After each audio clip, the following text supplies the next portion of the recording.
Do you have what it takes to become a multimillionaire? Do you want to become a multimillionaire? Well, I certainly do. I guess who doesn't? So the question is, how do you see whether you can become a multimillionaire in your life or not? Do you have that skills? Do you have that yoga in your kundali? Well, the answer is quite simple. All you need to do is open your kundali, your horoscope, and focus on one planet, which is Shukra, Venus. Venus, as all of us know, signifies wealth, cash flow, comforts, luxuries. So everything good and dynamic is going to come through Venus.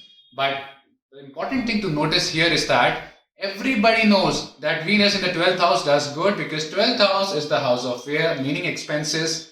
And when Venus goes there, the Karaka of luxuries, naturally luxuries don't come free of cost. They come when you spend money, when you make expenditure. So that's good. Everybody knows this. It's there on YouTube. You can Google it, the information is there. But do you know that whenever Venus is not in the 12th house and is also 12th from any house, it gives good effect to that house?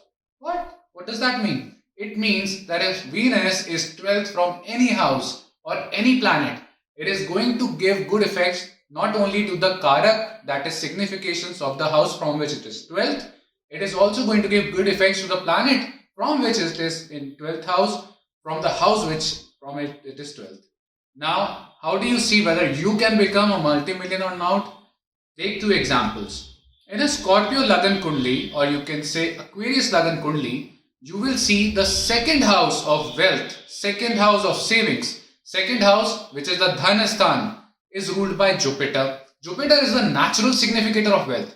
So imagine if Jupiter is seated in the second house of wealth. Now it is in its own house. Jupiter, which is the significator of wealth, number one, is already seated in its own house, which is Dhanasthana. So it is double strong.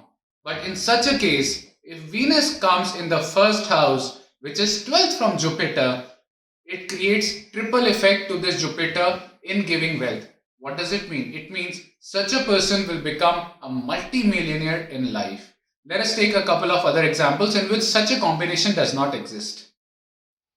Okay, let's take an example chart of Scorpio Lagna.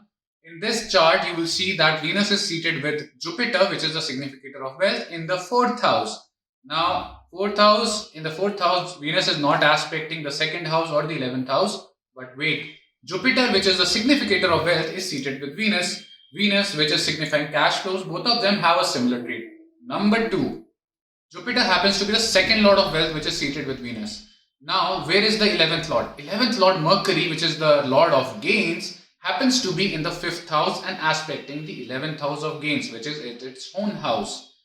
Venus, which is 12th from such a Mercury, will boost the traits of this Mercury. It is seated with Jupiter, which is the second lord. Therefore, Venus has established a connection with the second lord as well as the 11th lord. This is a variation of this technique. If you see that formally what I told you, that Venus in a Scorpio Lagna, if it is in the Lagna and Jupiter is in the second, this person can become multimillionaire, but not everybody will have this yoga. The variation can exist in multiple forms. So I've tried to give you an example to make you understand. If Venus establishes any relationship with the second lord, the 11th lord, or second house or 11th house, and it is 12th from such lords or houses, it is definitely going to boost the overall potential to make wealth in life.